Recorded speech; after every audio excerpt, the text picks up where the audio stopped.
Ajudar a manter o nosso grupo é um ato de responsabilidade e amor. Contamos com você. Participe acessando o nosso site.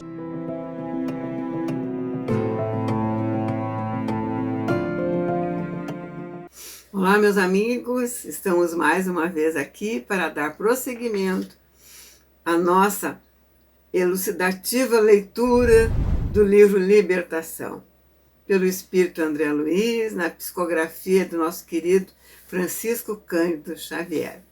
Saúdo os nossos irmãos muito amados do Grupo Espírita Francisco Xavier, seus trabalhadores, seus simpatizantes, né? Então vamos prosseguir. Lembrando que esse capítulo 14, que tem o nome de Singular Episódio, nós vamos ler a segunda parte, acontece aquele diálogo, né, do Gúbio com Saldanha, pedindo, né, que tirasse de alguma maneira aqueles dois hipnotizadores, né, dois obsessores ferrenhos que estavam com a Margarida. E um deles tem uma conversa, né? Quando Saldanha procura para pedir para ele, né, dar um tempo, aí ele conta, né, que ele tem uma preocupação muito grande com o filho, que ele deixou uma fortuna que ele acumulou erradamente para a esposa, e um enfermeiro do menino, né, do seu filho, está criminalmente dando algum remedinho para o menino desencarnar. Então, quando eles começaram o diálogo, né, o Eloy perguntou como é que era o nome desse enfermeiro.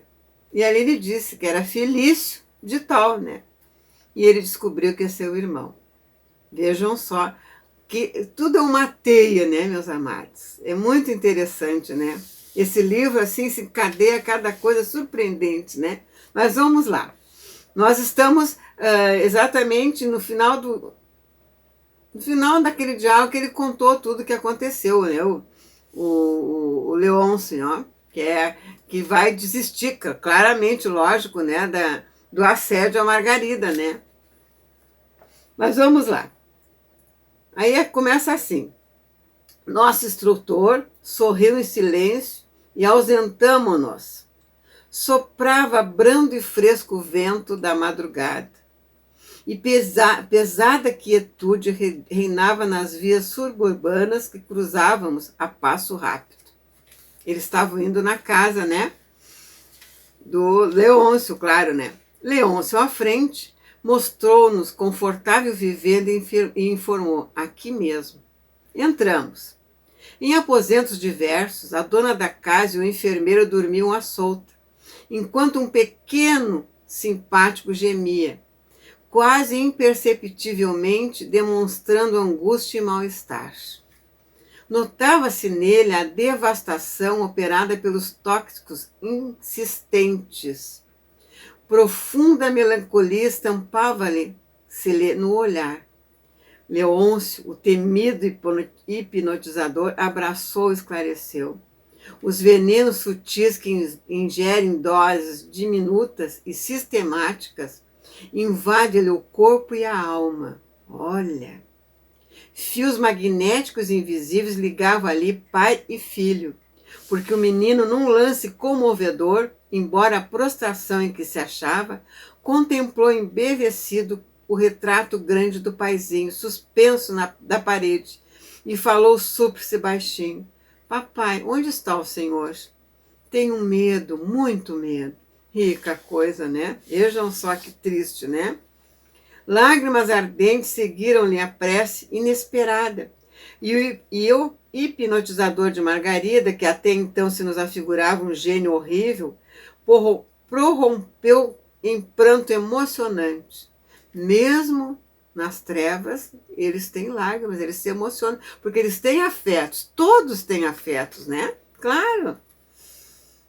E a gente percebe que cada um, né, nesse estado, tem um amor grande no coração. E é isso que consegue salvar, né? Tirar eles das trevas muitas vezes, tá? Dá dando para perceber nessa história, né? Gúbio ausentou-se por momentos e regressou trazendo Felício, o enfermeiro, provisoriamente desligado do aparelho fisiológico. O rapaz, não obstante semi-inconsciente, ao avistar Eloy junto ao doentinho, procurou recuar num impulso de evidente pavor, mas nosso dirigente conteve-o sem aspereza. Meu colega beirou-se dele, já de fisionomia transfigurada, buscando dirigir a palavra. O instrutor, no entanto, afagou a destra e avisou: Eloy, não interfiras. Não te encontras em condições sentimentais de operar com êxito. A indignação afetiva denunciar-te-á a inabilidade provisória para atenderes a certos gênero de serviço. Atuarás no fim. Vejam só, a emoção do familiar nunca consegue, né? O seu intuito quando ele está desequilibrado, emocionado, né? Em seguida, Gúbio aplicou passos de despertamento em Felício, para que a mente dele acompanhasse a lição daquela hora, dentro do mais alto estado de consciência que lhe fosse possível. Notando-se que o paciente passou a fixar-nos com mais clareza, envergonhado e espantadiço, fitou Eloy, positivamente amedrontado, e reparando Leôncio a chorar sobre o filhinho, fez-se novo movimento de recuo, interrogando embora. Que? Pois esse monstro chora? Gúbio aproveitou a pergunta brutalmente desfechada e interveio sereno. Não concedes a um pai o direito de emocionar-se com um filhinho perseguido e doente? Sei apenas que ele é para mim um inimigo implacável, comentou o irmão de Eloy, com insofriável mimosidade, e reconheço-o de perto. É o marido de Avelina. A princípio, via-o nos odiosos relatos do que povoavam essa casa. Depois passou a flagelar-me nas horas de sono. Escuta, disse o orientador com inflexão de carinho. Quem tem assumido a posição de adversário em primeiro lugar? O coração dele? Humilhado e ferido nos sentimentos mais altos que possui? Ou o teu que urdiu o deplorável projeto de conquista sentimental ante uma viúva indefesa? O dele que padece nos zelos inquietantes de pai, ou o teu que comparece nesse lar com o escuro propósito de assassinar-lhe o filhinho? Mas Leôncio é um morto, suspirou o enfermeiro desapontado. E não hás de sê-lo um dia, tornou o nosso dirigente, quando houveres restituído o corpo de carne ao inventário de pó? Olha que frase, né? Porque é verdade isso aí, né? E porque o interlocutor não pudesse prosseguir, conturbado pelas forças desintegrantes da culpa, o instrutor continuou. Felício, por que insiste no condenável enredo com que preparas tão calculado crime? Não te compadece, porventura, de uma criança enferma e sem pai visível? Tens Leôncio na conta de um monstro, por defender o frágil rebento do coração, tal como a ave que ataca, ainda que impotente na ânsia de preservar o ninho. Que dizer, porém, de ti, meu irmão, que não vacilas em devassar esse santuário, tão somente com o intuito de gozo e poder? Como interpretar-te o gesto lastimável de enfermeiro que se vale do divino dom de aliviar e curar para perturbar e ferir? Felício, a experiência humana, confrontada com a eternidade que se movimentar a consciência, é simples sonho ou pesadelo de alguns minutos. Por que comprometer o futuro ao preço do conforto ilusório de alguns dias? Os que plantam espinhos colhem espinhos na própria alma e comparecem de perante o Senhor de mãos convertidas em garras abomináveis.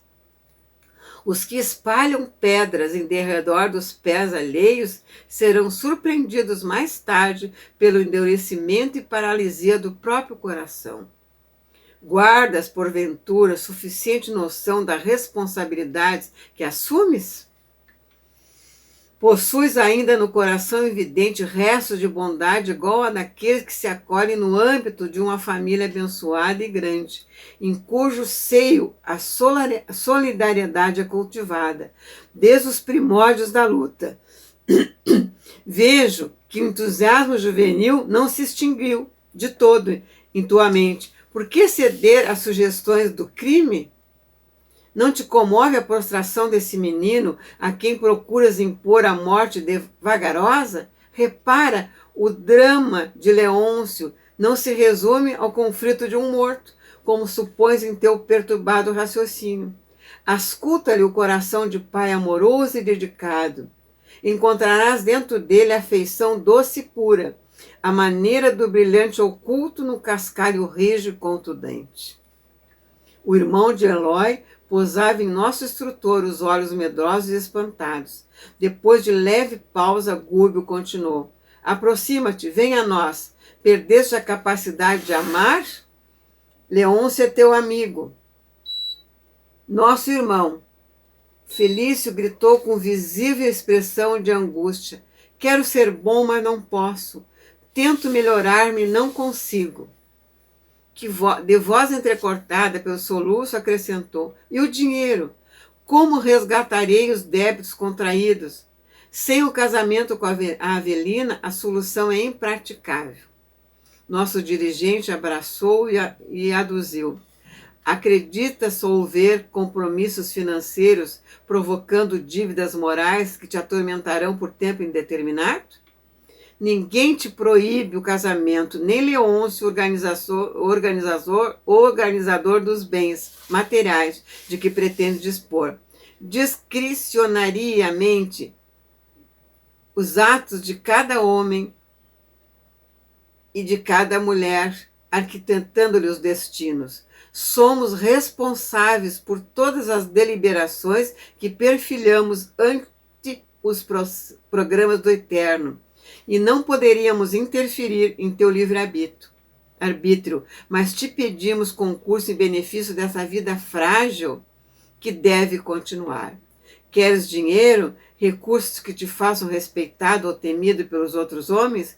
Convence-te, porém, de que a fortuna é uma coroa pesada demais para a cabeça que não sabe sustentá-la e costuma arrojar a poeira através do cansaço e da desilusão. Todos aqueles que a senhoreiam, sem horizontes largos de trabalho e benemerência, não importa, pois, que comandes os valiosos depósitos de prata e ouro que Leôncio amontoou inadvertidamente, porque aprenderás com os anos que a felicidade não está metida em cofres que a ferrugem consome. Todavia, Felício, interessamo-nos por tua promessa em favor desta criança, extenuada de sofrimento. Poupa-lhe o corpo tenro e aguarda o futuro. Não tragas para o reino da morte semelhante delito, que te confinaria o espírito a furnas trevosas de expiação regeneradora. Ante a interrupção que se impusera natural, Felício quis dizer qualquer coisa para justificar-se. Mas não pôde. Gúbio, todavia, prosseguiu sereno.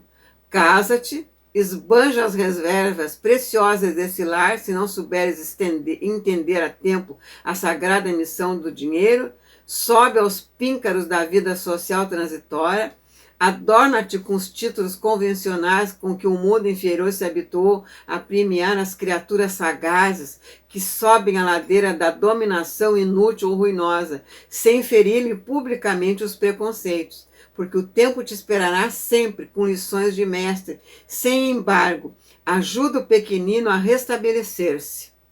Endereçando compassivo olhar ao hipnotizador de Margarida, acentuou. Não é bem isso, Leôncio, quanto desejamos? Sim, confirmou o pobre pai em lágrimas enternecidas. O dinheiro não importa, e agora reconheço que a Avelina é tão livre quanto eu mesmo, mas se meu filhinho continuar na terra, tenho esperança em minha própria regeneração. Terei nele um companheiro e um amigo ligado à minha memória, em cuja capacidade de servir poderei encontrar bendito campo de serviço espiritual. Esse menino, por enquanto, é o único meio de que disponho para retomar a crença no bem de que me havia afastado. Reconhecendo-lhe o doloroso esforço para falar e rogar naquela hora, Gúbio abraçou, erguendo e disse: Leôncio, Jesus crê na cooperação dos homens, tanto assim que nos tolera as imperfeições renitentes, até que aceitemos o imperativo de nossa conversação pessoal ao supremo bem. Por que havíamos então de descer? Confio na renovação de Felício. De hoje em diante, o teu filhinho não será mais vigiado por um perseguidor, e sim protegido por desvelado benfeitor, digno de nosso concurso fraterno. É isso aí. Que lindo, né? O enfermeiro, vencido por semelhantes palavras, ajoelhou-se diante de nós e jurou: em nome da justiça divina, prometo amparar essa criança como um verdadeiro pai. Em seguida, reergueu-se e tentou beijar as mãos de Gúbio, mas o nosso instrutor, abstendo-se delicadamente de receber a homenagem, recomendou a Eloy e a mim conduzíssemos o paciente ao corpo físico, enquanto ele mesmo aplicaria passos de fortalecimento ao doentinho. Felício abraçou-se a nós ambos e, depois de nosso auxílio por reajustar-se no aparelho carnal, acordou no leito em copiosas lágrimas. O lance, porém, não terminou aí.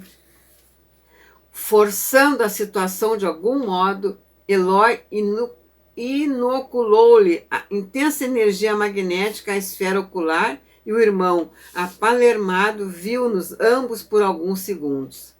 Boquiaberto, assombrado, não sabia que dizer, mas a Eloy acercou-se dele e com benéfica indignação e a resplender nos olhos exortou francamente: se assassinares esse menino, eu mesmo te punirei. O enfermeiro proferiu um grito terrível e deixou cair no travesseiro a cabeça, desfalecente, perdendo-nos de vista. Nesse instante, acreditei com sinceridade que a promessa de Felício seria cumprida integralmente. Também depois do susto, né, de enxergar o irmão desencarnar. E é isso que acontece. Linda lição, né, meus amados? Que coisa mais linda e edificante, né? Saber que o amor impera sempre. Como aqui, né? A transformação das trevas em luz, essa luz do amor. Então ficamos por aqui, né, meus amados? Eu agradeço a paciência sempre de terem acompanhado essa leitura, né? Um grande abraço, continue assistindo os programas do nosso canal do YouTube, né? Do nosso grupo Francisco Cândido Xavier. Um grande abraço a todos, até a próxima, e que Deus, com a sua infinita misericórdia, nos ampare sempre e Jesus nos ilumine. Assim seja. Até lá, meus amigos. Ajudar a manter o nosso grupo é um ato de responsabilidade e amor. Contamos com você. Participe acessando o nosso site